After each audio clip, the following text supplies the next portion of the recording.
pre-show has started. Oh, there we go. Perfect. All right, I don't have to send you the link? Nope. You're on top of things.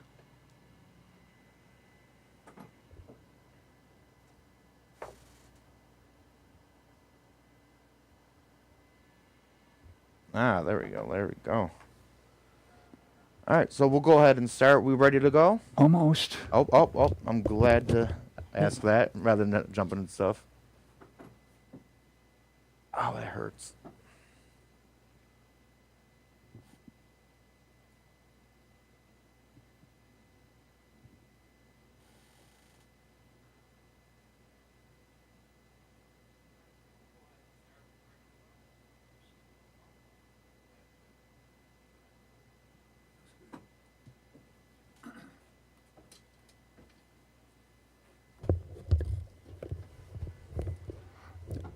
I'm now going to reset the timer. And when the timer says on the air, you will be on the air, okay? All right. Here we go.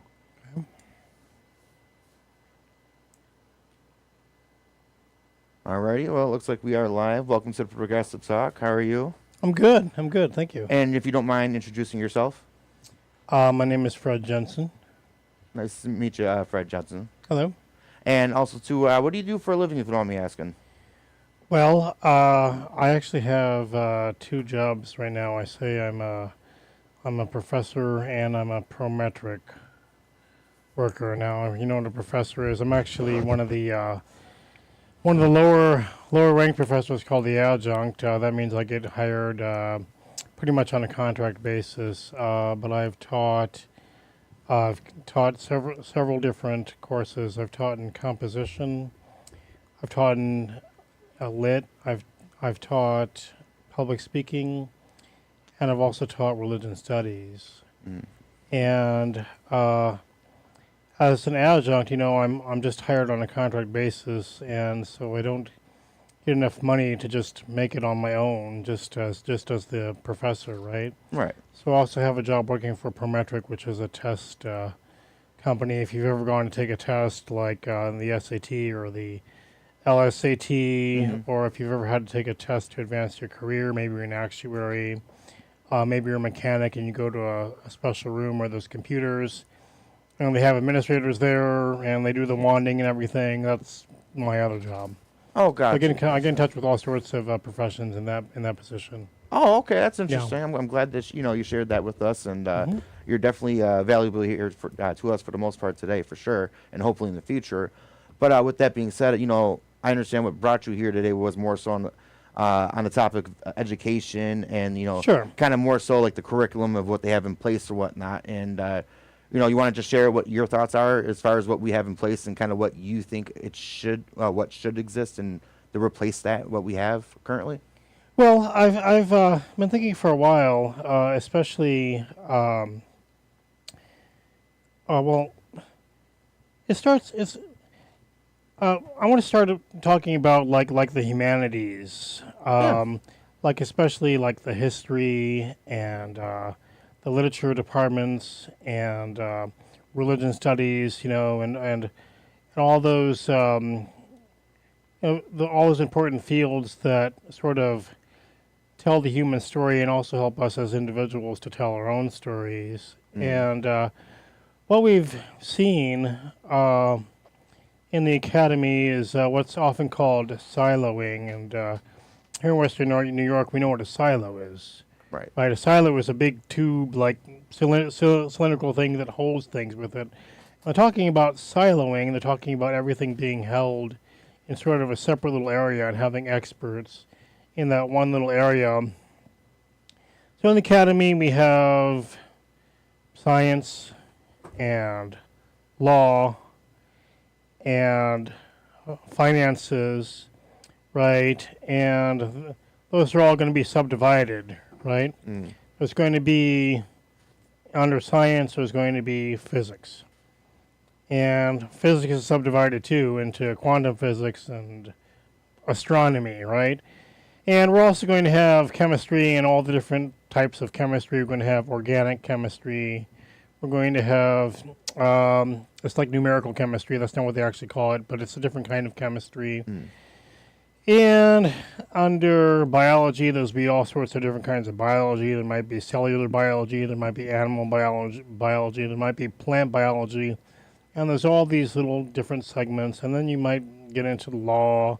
Think about all the different kinds of law, and you have like constitutional law, and you have marriage law, and you have corporate law, and you have all the kinds of law. And then in finances, you have all the different kinds of finances, personal finances, banking, and everything is like divided and subdivided. And when you're talking about siloing, you're talking about things being held separate.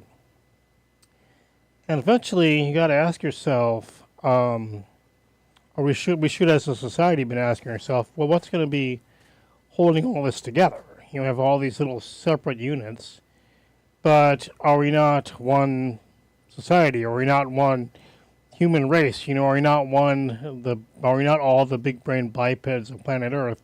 And it comes even, we're talking about education here, but it's very evident in my other job at the test center too, because all these, we have 500 different clients, all with different kinds of tests. Test in finances, test in law, test in medicine, test in psychiatry or counseling, and all the different divisions within those. So we've become a very highly specialized and highly siloized society.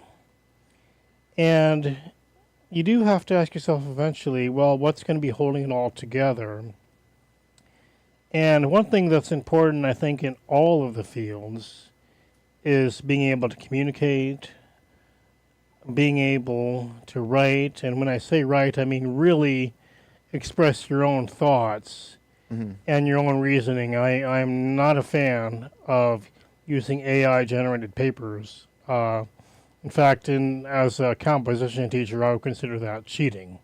Right. To use an AI-generated paper. Well, what would you, for people who are here tuned in with me currently right now, one of my good friends, Breeze, is with us right now. That's his nickname I used to do gaming with. But what would you, how would you describe yourself as like a composition teacher? Like dumbing it down for somebody that wouldn't understand that.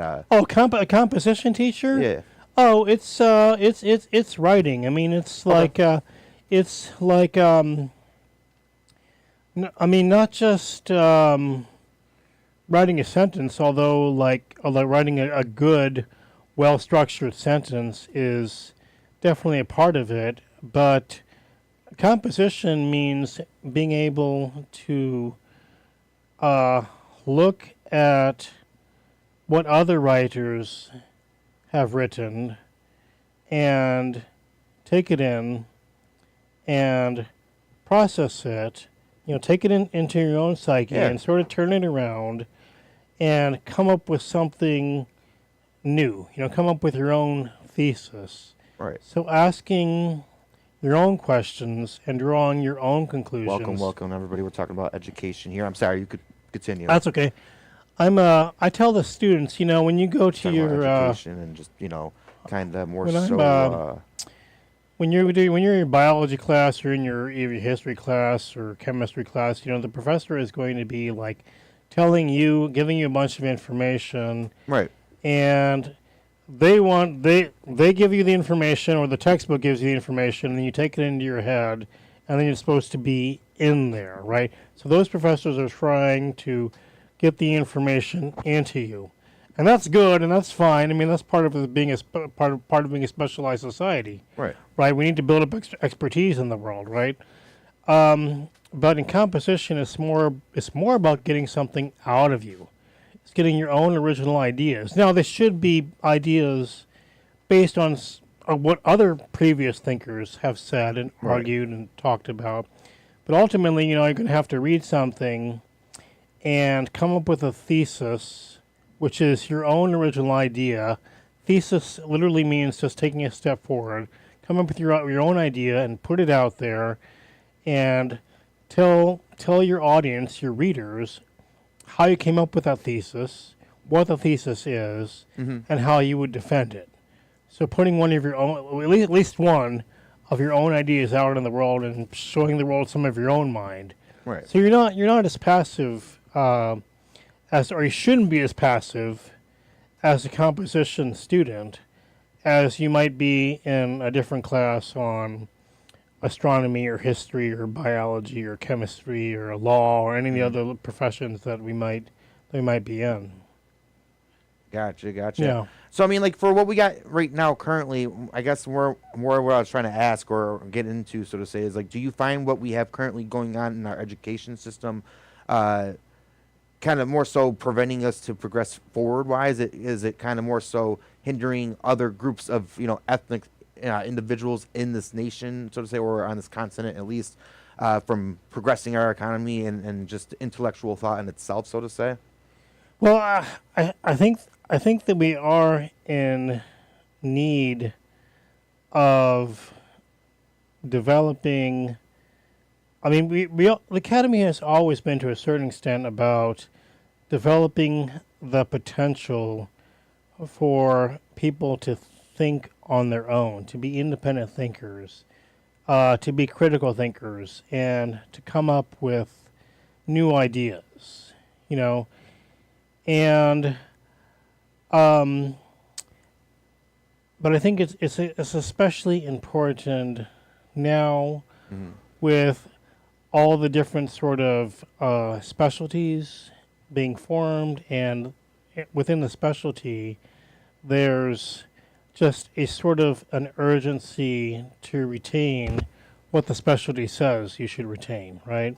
So you might just get like sort of siloed over into one little field, right, and just know about that field. And in order to Thank you for joining, Dookie. independent thinking is about like getting outside of that field. As far as aiding like minorities, well, it's especially important for minorities to be able to express themselves, because it's their experience is different. Right. It's not the norm, and if they just say what people have heard Thank you for joining me again and again and again, then it's not going to make any kind of impact, right? If they say something that's just so completely outside the norm that it just seems foreign, like almost like a different language, right, to other people, then it's like that's not going to register either. So you have to find something that's palatable enough right, that it can be taken in, but at the same time not too foreign. To use the food analogy, it's got to be palatable, right, but it's still got to taste like something that can be ingested. right. I mean, in my own, I'm a white male. I'm not a part of an ethnic minority, Right. but I am a part of. Let's call it. I don't know what the proper expression is, but let's call it a disability minority, because I have a special kind of impairment, a different kind of movement disorder called dystonia. Okay. And I got to tell you, it's really challenging Right. to convey that to other people. And because of that, it's all the more important that I learned the vocabulary, that I learned what works, that I learned how to express myself, that I learned how to hold interest, everything that draws a listener or a reader in is especially important that I learned that. And I can't say too much about ethnic minorities because I'm not one. Right. But I'm just saying from experience from the type of minority that I am, I would say it's all the more important that minorities learn how to express and how to communicate, because they don't have numbers on their side. I mean, but by definition, someone in a minority doesn't have the numbers on their side, and therefore they don't have the strength of Something numbers. wasn't going my way. My bad. What's that? Oh no, sorry. I was communicating with somebody. It's they don't have the strength of numbers that the majority would have, right? Right. So they have to find a different kind of strength, and I think that lies in communication. Well, and then too, like kind of like how you didn't want to get too much into the ethnicity stuff and ethnic groups and whatnot, but minority groups in general too. I feel like, because a lot of people say, as far as when it comes to education, this country in itself and whatever, and a lot of stuff that we're seeing currently with not just this administration, but with we see people, in the streets saying all this crazy stuff that we normally wouldn't see them saying these type of things, such as like, we got undocumented immigrants, using our, resources or utilizing our public schools. We should get rid of public schools. We might as well come up with private schools. So then, we don't have to be training other people's, futures when we could be training our own future, so to say. And, my thing is when I get in these type of arguments with people is, I feel like minorities, especially, ethnic minorities too as well, are important to have in the education system and throughout many other markets throughout the, this great nation of ours, so to say, because, it adds to the innovation. It comes with unique thought that a normal individual, not with those disabilities or shortcomings, they wouldn't be able to normally come up with those type of thoughts because they wouldn't be able to go through those types same of experiences as people like you, so to say. Yeah. I mean, I've always thought of public education as being a very reasonable way to redistribute wealth. I mean, one way to redistribute wealth would be like, Robin Hood. Robin Hood goes and, he's on the side of the poor and he goes and he robs the rich and he gives the his robber what he's robbed to the poor, right? That's Right. one way to redistribute wealth, right? Which, it makes for great movies. Yeah, right. Makes for great movies. Makes for good action movies, good stories and everything like that. But it's not going to work very well in practice, I think. But having a system where those who are let's just use the phrase have not, That's fair. those who The less fortunate. the less fortunate, those who are raised in a background such as myself. I mean, I was raised in a background in a unwealthy, even a poor family, and so. But having an education system gives that person a fighting chance, in a very fair way. Right. I think by saying, if you work hard in this academic work, then that'll give you a chance to work harder in more vocational Now, work. You're older than me, that's for sure and whatnot. Not to, pick on you or anything So like that. sure. But I- with that being said, though, going back to the Reagan days, right? When we had some Oh, yeah. non-profit colleges, non-for-profit education itself, and now we go to for-profit education because of resources, if I remember correctly, and stuff that were getting harder to obtain for these universities. So they wanted to go to for-profits because of various other things, of course, too. But what I'm saying is with this newer structure that came into play with Reagan and whatnot, do you feel like that the average American, growing up had a similar education to those previously? Or, is it more so now in an instance where, like, people could have a better fighting chance to actually get a higher education? Well, I think that higher education, like if you mean by even past high school level and getting into college level, I think it is, and surely, I mean, this isn't something that we need to necessarily guess on. I'm sure there's real data Yeah. out there, but the impression I have is that a college education has become much more popular than it was before, right? And I could only guess from that more people are able to get in to college than once was the case. In fact, that's part of the way that people like me that don't have a PhD, that just have a master's or two degrees, that we can actually get positions because there's more students getting into higher education, and in our particular region, there's those government programs, like for example, Say Yes, Yep. that allows those who might not otherwise be able to get into college, to actually be able to get into college and to experience that higher education. Right. Do you feel like we should go back to like a non-for-profit model, so to say, with the current situations we face, with education itself, the competition we face with China and other nations, so to say? Should we go back to that model, or what others would advocate for, like a for free model overall wise, where we don't have to put a single dollar into the education system, like we experience with going at least to basic elementary school for the majority of our children, and obviously high school too at this point. But there was a time, like other people don't realize this, but there was a time where people couldn't go to high school because it was considered higher education. Oh, is that right? Yes, from my understanding at least. See, that seems a very foreign idea Yeah, right. Because it's to me. I mean, even if you um, you know, even if you say something like, people should pay for their own high school education because it's not fair for somebody who doesn't have high school students to be made to pay taxes right. in order for somebody to be able to complete high school. I don't agree with that reasoning. I'll tell you why in a minute. But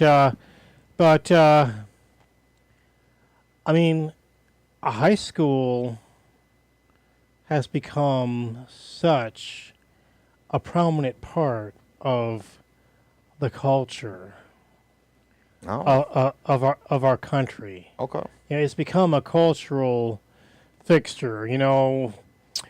One of my favorite programs when I was younger, and now I've thankfully been able to pass the interest along to my kids, was Buffy the Vampire Slayer. And at least how does that start out? It starts out as a show about high school, right? Mm-hmm. There's also a program, maybe an older program called Smallville, which is a Superman story, yeah.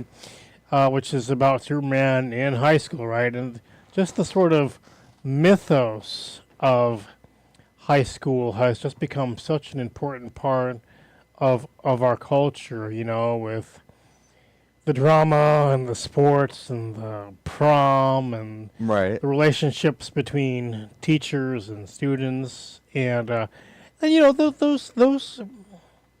those relationships between teachers and students, those wonderful, sometimes controversial, sometimes volatile relationships between teachers and students. I mean, that's not just in fiction. Right. I certainly have several of high school teachers that even at age 51, I'm still in touch with, and that I still visit every now and then. I talk with, and these are really important people in my Right. life. They're part of my extended family. Exactly. Right. And what would what would our culture be without stories like, for example, Stand and Deliver? Mm-hmm. Right, which was a story about a math teacher working with Hispanics in a poor district, right? And what about that program? I forget the name of the movie, but there was a movie about a coach. Ken Costner, I believe, was the actor in the movie. Right. About a coach who got some migrant migrant aid workers in a migrant worker community, if I can call it that, and on the border, and he got the students to Remember to double tap that screen. Go run ahead. cross country, Mm. and what would our culture be without those types of stories? They become ingrained. I mean, it's become a part of Americana. So I mean, high school has become a part of Americana. right. So yeah. So I mean, it sounds like it's something Yeah. where it was like many other things where we're hearing like I'm not trying to get into the theatrics of right faces left or anything like that, but like how we're hearing from the right where it's like they're forcing transgenderism on these kids and whatnot. So like it kind of sounds like, at least how it's coming to me is high school was kind of forced upon the American people in itself. and it wasn't more so something where it was like, oh, people were seeking higher education because they had this free will of higher knowledge, so to say. I mean, is that something how you were exactly trying to explain? I mean, I never felt like it was. Well, I mean, it was forced on me. I mean, because I was a student, Right. but it was just completely a part of growing up. You know, it was just a part. I mean, I never thought of this as something that would just like not be a part of our life. It's a standard part of our life. Right. To be a part of the high school program. And I mean, what I would like to see is I'd like to see the high schools have enough order and enough peace in them. Maybe order is the wrong word because that might give some bad connotations. I mean, I'm not talking about something like forced onto high school students, but I mean, I'd like for them to have just sort of enough sense of peace and safety within the school itself that it can be a learning environment for those who wish to learn. I mean, if the high school is so chaotic that people are stressed out all the time, then that's not going to be a good learning environment for the students. Right, I see what you're saying. You were trying to make the correlation with the, like we see in the movies and the TV shows. High school is supposed to be a whole adventure in itself, not just to go learn. You get to learn personal experiences, go through, puberty, stuff like that, and all. But with that even being said too, with high school, with everything how it's structured as it is, instructional, more towards tests. With the past practice of tracking, do you feel like how currently and even in the past how those tests are structured, are they negatively affecting just American students themselves? Or You mean like standardized test? yeah, something like that. That's a difficult one because if the funding of the school is dependent upon the students acquiring a certain level of grades, or Yep, like we normally see, of test scores, Yeah.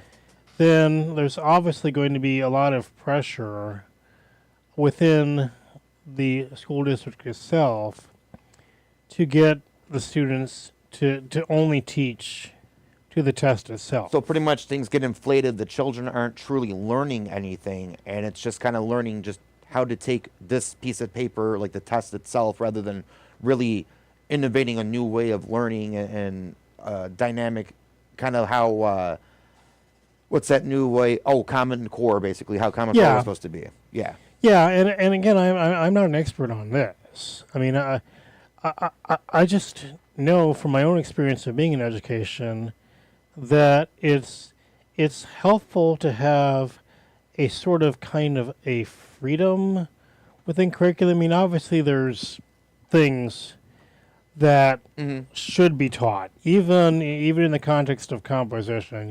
Yeah, right. I should teach, the vocabulary. Should teach that the meanings of words.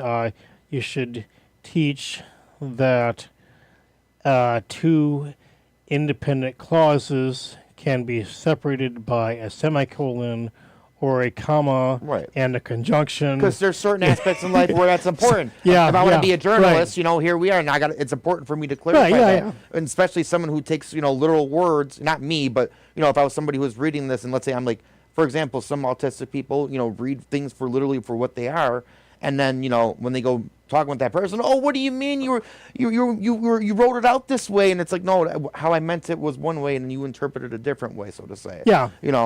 And I do put a lot of emphasis on vocabulary. I do put a lot of emphasis on punctuation and proper grammar, and those are all like important mechanics of writing that are important. And in theory, it could be tested right on just the mechanics of writing. It could be tested on that, But it's also very good to just be able to find out what knowledge they already have, Hmm. and to learn how to build on that That's important. a little bit. Yeah. Yeah. Because I was gonna say too, more so is people are having these arguments these days where it's like, and they're fair arguments, good arguments too, but also too, with like being the composition professor as well, being punctual, worrying about how you write and whatnot. That's important too, because now if I'm a business owner and let's say, for most of my life I was a plumber, right? Now I start a business. Now it's important how I write out that paperwork, that contract out, because now if I very recklessly write out this contract about Yeah. what I'm going to actually do for you today in your house. Like I'm going to unclog this, drain line for your kitchen sink, with this size cable, for example, and I'm going to do blah, blah, blah, and I'm going to warranty my work. Now, if something happens outside that context of work, now the customer has the right to come question me what's going on. But, more so what I'm trying to get at is when we go to court in a legal aspect, they take everything literal what's on paper. So it's very important to know those certain aspects of, that English language arts in itself, so to say, and, the skill base. But I guess what I'm also trying to get at is, should we focus more so on skills in themselves because where we're at as a country as it is with the competition we face with China, Russia, and all these other countries or whatnot? Or should we change the dynamic of where I see a little bit what you were trying to get into, change the dynamic how we teach these children, not so much go towards like a tracking dynamic like where some of our grandparents or our parents went through, where it's like, okay, well, we don't understand the numbers, let's just teach them a skill and teach them how to fix a car or some mechanical type of work. Should we go back to something like that where it was working and it was helping out the country, but try to root out the things in the tracking that cause disparities among certain ethnic groups. Mostly at that time was European ethnic groups coming over and whatnot that were having these disparities and oppressions of kinds and whatnot, preventing them to get higher salaries and all that stuff. Should we root that out and implement what we had good intentions of in the first place, or come up with like a whole new system? Could you say what you mean by tracking? You used the word a couple of times. I'm sorry. Tracking was like a system, and there's still parts of this country where certain school systems are guilty of doing this. So I guess tracking was something, at least from what I can remember, where they would go through this, the child's basic understandings of not understandings, but basic skills that the child had, like how you were trying to go with the English language arts, your basic math and whatnot. Yeah. Try to build upon that, but rather than really build upon your skills, just see where you're strong at and just build upon that rather than trying to build up also your weaknesses as well to make you, possibly branch out into a different, not just like a career of some kind, but like go something outside what you would normally not really fall into. I don't know. I guess I can't really fully explain that tracking system so well. So yeah, is what I guess I'm trying to get at. But overall, the tracking system was just something put in place to track how students were doing in school, tracking, like I said, the English language arts, all that other stuff and whatnot, and then just placing them into certain industries based off those skills, and especially in impressive industries where like they would just underpay them, really more so to say, and not pay them properly. Well, I mean, I can see. I mean, that it's important. I mean, maybe you're talking about like trade schools. A little bit about trade school, because like what I was saying was in the trade past. schools, yeah. Because like I was saying in the past is like, okay, if I wasn't, my strong suits wasn't obviously the book smarts or whatever. Yeah. I could go to a trade and I could learn a trade. So there was that system that they had, but they had a hidden agenda behind that. Okay. A lot of teachers didn't understand that, and this was kind of part of the conversation me and Matt had last time here. Yeah. And pretty much this system was, unintentionally oppressing certain ethnic groups, especially black individuals as well. And the idea was these students come in, we see what they're strong at, and place them in certain industries where they'll thrive in and have a great life in. But then we later go to find out in these tracking systems, we weren't just, trying to track your skills, improve your skills. We were just trying to kick you into the industry of wherever we see you fit, and put you in an area where you can't thrive because we'll always keep you in an oppressive state and you could not leave your position in that company because you're stuck there. Okay, so what was happening? I do see the rationale that it's good if somebody has a certain type of skills, like somebody is mechanically inclined, which I fully admit that I am not, right? Or somebody's good at drawing, and I'm Right. I'm just mentioning stuff that I'm not good at, Yeah. right? Right. Good at building. I'm not too good at building, so I can certainly see that it's important that those sort of skills like exist, like in society.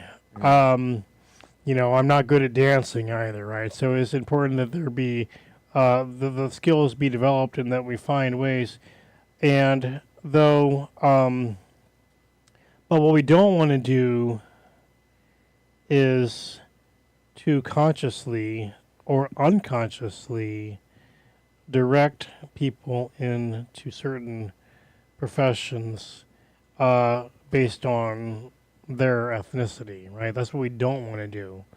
I mean, certainly if somebody has, like, within their individuality, within their personhood, a certain amount of skills that they just come with, right? Certainly those should be developed, and we need to find. Ultimately, we need to find. There needs to be a position within society, Right. for as many people as possible, right? And there's a lot of basic necessities that we have to deal with every day. Electricity, for example, Yeah. or so we need electricians. Plumbing, plumbing is best if it's taken for granted, right? Because as soon as your plumbing goes bad, Yep. you know just how important it is to have good plumbing. Or the furnace goes out, right? And you have no idea how to fix it, right? It's like one of those You're an things. English professor, right? You don't know Yeah, how to fix it. it's those things like right, you take for granted and you don't necessarily like, it's like the car. You walk out, you see the car, you're adoring the car, and now like you call me, your sewer's broken on the ground. And you don't want to spend $10,000 with me to fix your issue in your ground.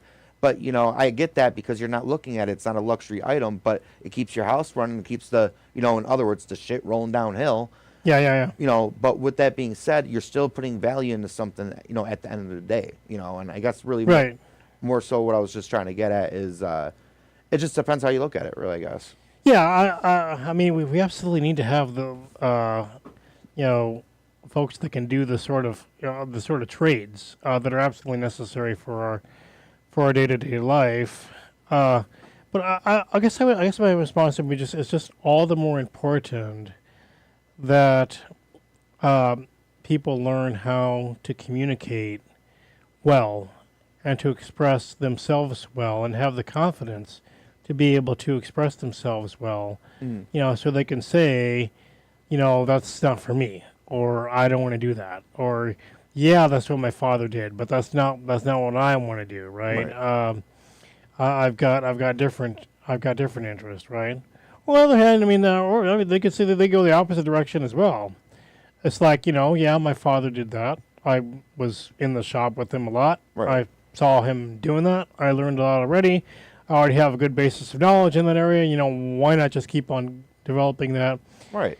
And teacher says, well, don't you want to have a little bit more enrichment in your life? And you're like, well, sure, I'll still take the English lit class, I can still have an enriched life, but I want to get really good at the trade that is within my family already, and I can just build on that, and then I just just to enrich my life a little bit more, to have the poetry and the singing and the music appreciation and everything else you might have might get as a student. Now, how would you create? In your view, ideally, or at least I don't know if you ever thought about it.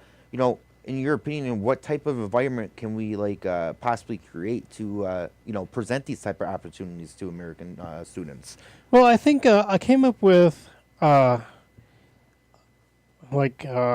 three topics that I think because really what we need is an education system that preserves both specialization and generalization, right, at the same time. Now, the specialization is pretty easy to preserve. It's a well-developed skill already.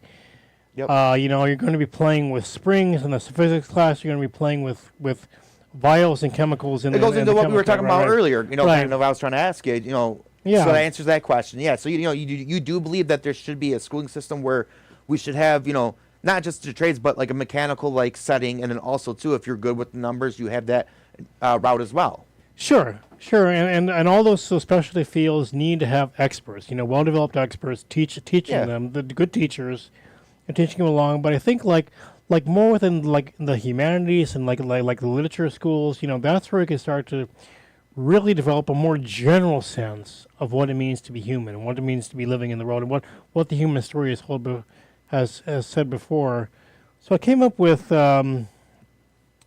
three T's. I came up with transactional analysis Okay. and theories of justice and trajectorial thinking, or trajectorial Okay. thinking, right? Yeah. Now, transactional analysis is a school of psychology, all right? And what you should think about is you should think about parents, adults, and children, okay? But don't necessarily think of chronological age, or don't necessarily think of an actual like family with parents Right. and children in it. Don't think of necessarily thinking instead of pattern of parents and adults and children as being kind of a way to describe a kind of relationship that exists in the world and exists in all sorts of transactions, in the way people talk Okay. to each other and what to make of it. So you think of like a parent having a relationship with a child. A parent says something to a child. The child has basically two options. The child can either comply or the child can defy. Right? It's an all or nothing scenario. And, the parent has a lot of power in that relationship, and the child can either accept the power of the parent or can try to, defeat the power of the parent in some way through defiance or through escaping, right? Mm-hmm. And that's one type of relationship that exists in the world today. Now, another type of relationship is adult to adult, right? And that's just when two adults are just talking about ideas, having a dialogue. Neither one is superior to the other, and both have many options before them. You can be rational, you can be goal-oriented, you can try to find out what suits the needs of the other in the best case scenario. So that's the adult relationship. Another way it's been described is this is still under the field of transactional analysis, and your listeners might have heard of this. There's I'm okay, you're okay. I'm okay, you're okay. That's the adult to adult relationship. I'm okay, you're okay. Right? Parent to child relationship would be I'm okay, you're not okay. Right? And you can go the other way too. You could say I'm not okay, you're okay. Mm-hmm. Right? You could also say I'm not okay, you're not okay. Right? We're all here together in our unokayness, right? We're just like in a desolate, like denigrated condition, all of us together, right? So you can see how there's just different worldviews, different attitudes that people have in this world, and I'm sure we could all look back into our childhood, to the way that our parents Yeah. spoke to us and the way we responded, but we could also think about times in our life when there wasn't an actual biological or adoptive parent of any kind, and they were talking down to us, right? Making us feel like we were a child, even if the person was maybe even younger than us, right? A time that you got talked down to, right? Or a time that you were saying, I'm not okay, right? This person has something that I need, so I'm going to go to the person. I'm going to be obsequious and try to get what I need by, childish methods to try to get something out of them, right? And so, and we can look at these like sorts of relationships, and we can think of. I think it would work really well in the literature department in high school. Mm. So you take a famous novel like Huckleberry Finn, right? Mm. And you say, okay, what was the relationship between Huck and Jim, right? Jim was older than Huck, right? Mhm. But Jim was a slave, and Huck was, he was a boy, but he was a free person, right? Yep. And so what was the relationship like, right? And was it a parent-to-child relationship? If so, who was the parent and who was the child, Mhm. right? Was it maybe an adult relationship, right? And surely there's other examples from literature. We read the 12 Angry Men, a courtroom drama Mhm. play when I was in high school, right? What was the relationship that the jurors had, parent, child, adult, with each other, with the absent defendant, and with that one fellow who disagreed with all the other jurors in that particular play? Yeah. Another popular novel is Of Mice and Men. Mhm. Lenny is a lot bigger than George, right? But which one is the adult and which one is the child? And what are the consequences? So if we think of these like these wonderful works of literature that we have, but then not just say, these are interesting stories, really talk about the sorts of relationships that the people have Mhm. within that, and how does that make analogies to your own relationships, and how do we talk about that? And if we want to get from a child-parent relationship into an adult relationship, how do we do that? How do we go about that? And how does it feel to be in a childlike relationship? Even if you're like, maybe you're 80 years old and you're in a nursing home, right? Let's go. People live longer now. Let's say even you're 100 years old, right? Mhm. And you're in a nursing home, and the 40-year-old attendant is talking to you like you're a child, right? Now, how does it make you feel? And how are you going to get out of that parent-child relationship and get into more an adult relationship?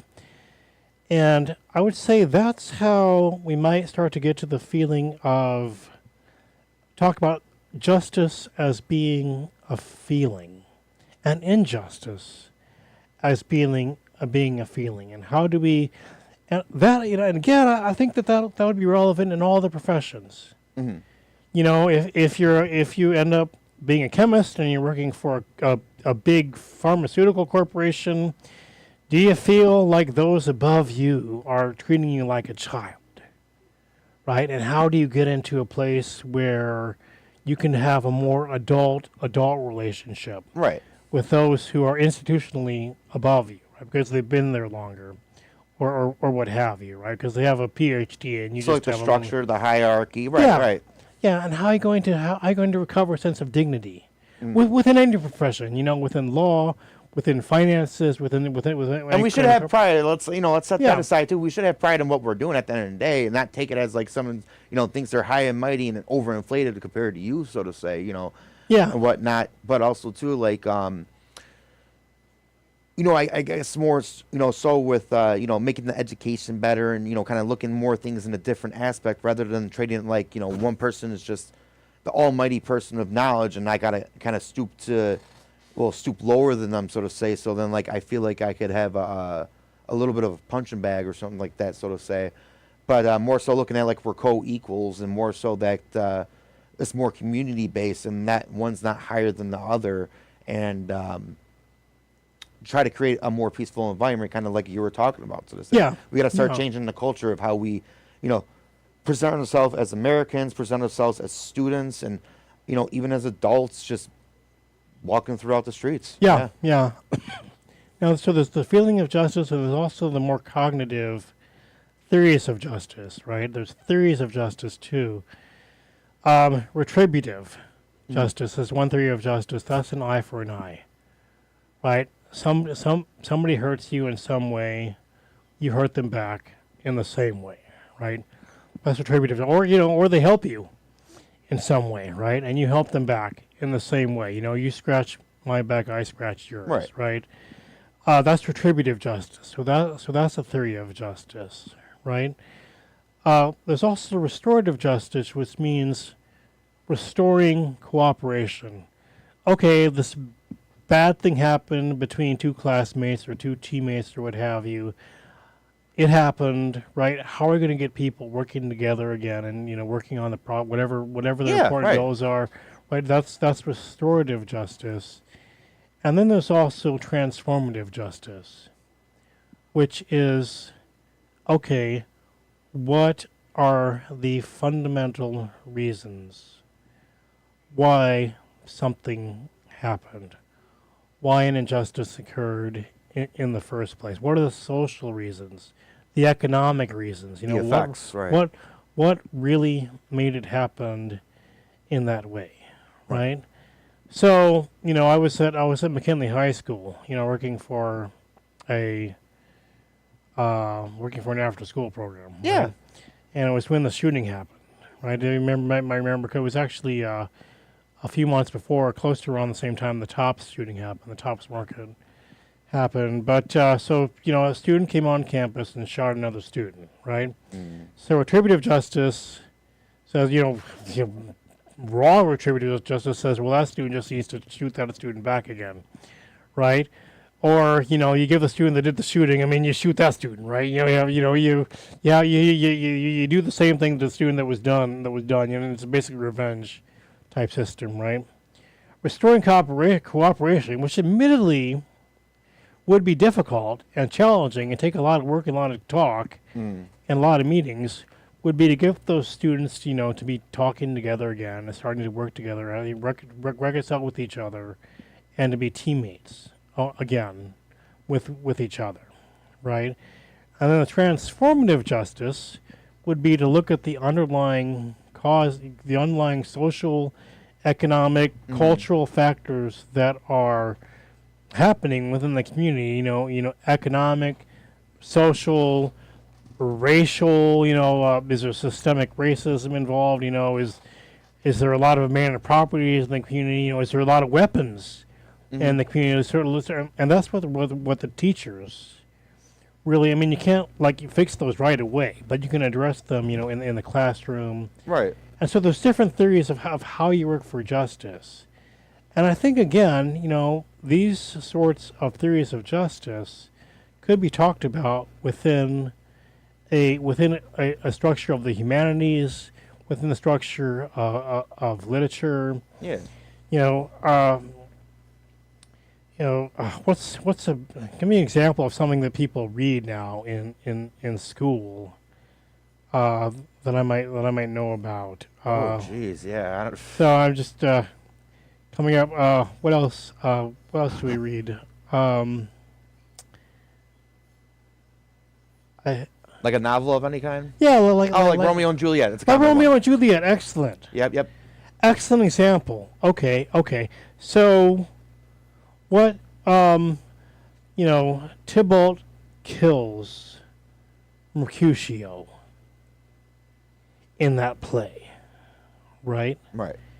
So what sort of theory of justice I don't know if they call him the prince or the lead, the governor of the community. Mm-hmm. What was the theory of justice that he employed, right? Also going back to like transactional analysis. I mean, there's the friar in that story, right? And there's Romeo, and what sort of attitude is the friar more like a parent with Romeo, or do they have more like an adult Right. type relationship, right? And so everything that happens in that play, how can we think in terms of transactional analysis, and how do we think of theories of justice? So I've talked about transactional analysis. I've talked about theories of justice. I also think that it's really, I mean, for our society and for the big brain bipeds of planet Earth, I think it's important that we learn how to think about trajectories, right? If something is going in a certain direction, what is likely to happen? And how do we either like help it happen, or how do we prevent it from happening? Right. Right? If somebody throws a rock at your head, you duck.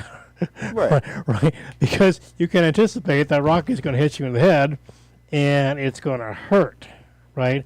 And so you want to avoid that. But you could also ask the original question, what was it exactly that made the person pick up the rock ahead of time and want to throw it at your head? Right. So what made that high school student pick up a gun or a knife, Yeah. and attack And one of his other fellow students, Yeah. right? And it's like kind of like what I get into with people too, because they talk about like, oh well, all you see with these public schools is you see these children from their environments. They're bringing the guns, like how you're talking about the school. I'm sorry, we're not supposed to say down here on this live, but GONS to school and weapons of various kinds and whatnot. And people go, well, the parents aren't home and they're not disciplining the children. That's the issue that we're having. And I go, no, that's not the issue. What we're having. What the issue we're having is, just like you said right there. Where are the parents? They're at work. They're working 3 jobs now. That's where they're at. They are indeed. Yeah. So where do you go to fix that? So we have to create more time for that parent to be home, to be able to discipline that child, and not even discipline that child, but at least to provide some sort of guidance to possibly prevent those type of atrocities from occurring in the first place. Yeah. But here we are. We're making every excuse other than the actual solutions that we need to be providing in the first place. Yeah. I think of trajectories as something that works in lots of fields. I mean, it works in physics, certainly. You throw a ball at a certain velocity and so on and so forth, and it's going to land in a certain place. Sports, people like sports can get this. It works to a certain extent in the economics. If the Strait of Hormuz gets closed down, that's going to have consequences. That's on the other side of the world, but it's going to have consequences for us here, and here's why. Right? Okay, let's keep the Strait of Hormuz from being closed down. Okay, what caused it to be closed down, right? And I just really think, with all of this is why I really think that people need to be thinking more, working together more, thinking about the future more, because we have all these experts in our society. We have sociologists, we have psychologists, we have economists, we have historians, we have philosophers, we have all anthropologists, we have all these folks who have all this expertise, right? But are they making good predictions about what could happen given the state of affairs that are? Granted, yeah. And if it looks like things are going to get bad, are they addressing it that before it gets bad? Right. There's been said that science fiction writers don't predict the future, they try to prevent it. So books like Fahrenheit 451, right, or 1984, right, are those about predicting the future or about preventing it? Well, to a certain extent, those things the author was afraid of would come true actually have come true. Right. Right? So, okay, why? why didn't we act in a certain way together to prevent that from happening? You know, humanity stopped the hole growing in the ozone layer, right? Remember back, maybe you don't remember, but a few years ago there was a big concern about the hole in the ozone layer, Yeah, right? no, I remember this. And there was a product, carbofluorocarbons were banned, and now it's okay, right? So why don't we act like that more often than we do? And this is what I think. This is what I think we should be training all children to be able to do within society. Right. And other than that though, I appreciate everything that we talked about today. I don't know if there's anything further you want to discuss, in regards to Yeah. education, how it should be, structured, at least in your view, or should we go more towards, maybe even a community-based learning style too, where it just fits everybody's needs, not just the community, but give them a wide range, a variety of free thoughts, really, so to say. Yeah. Yeah. Well, I mean, keep things relatable. Keep things conversational. Right. Be sure to get that input, like we was talking about composition class. Get the ideas out of them, right? Yep. Get them to start thinking on their own. Start actually asking questions. The independent asking questions, Yeah. and also coming up with their own answers, however crude or provisional they are, right? Come up with the answers too. And that's all very, very important, right? But I put forth transactional analysis, theories of justice, and trajectorial thinking as 3 things we could possibly look at as things to actually focus on or teach in the high school curriculum. Right. So, All right, well, yeah, I mean, like I said, I appreciate everything, we talked about, whatnot. Seems like it's getting late. I got overtime tomorrow. The people know usually I do the people's work with plumbing and whatnot. And oh, you do? yeah. So that's why I would bring up the whole plumbing aspect of it, too, and whatnot. It's always funny because, like, with a lot of people, when I say, oh, yeah, I work at these facilities where people learn at and whatnot, they go, oh, really? What the heck? That must be a great job. And I'm like, well, it has its pros, it has its cons and whatnot. I'm like, well, is it true you really touch people's feces? And I'm like, at times we do, at times we don't. But, hey, somebody has to do the job, right? Hey, I had 2 kids. I've touched plenty of feces when they were babies. So, Yeah, that too. It's just poop. Yeah. So, other than that, It's not thank you toxic guys. chemicals, yeah. I appreciate Right. y'all coming on through. If you haven't yet, please hit that follow button. Would greatly appreciate that. And we'll be back again live at 11 a.m. tomorrow. Thank you. There's a fade to black button. Yes, sir. You can press the fade to black button. You don't know where it is?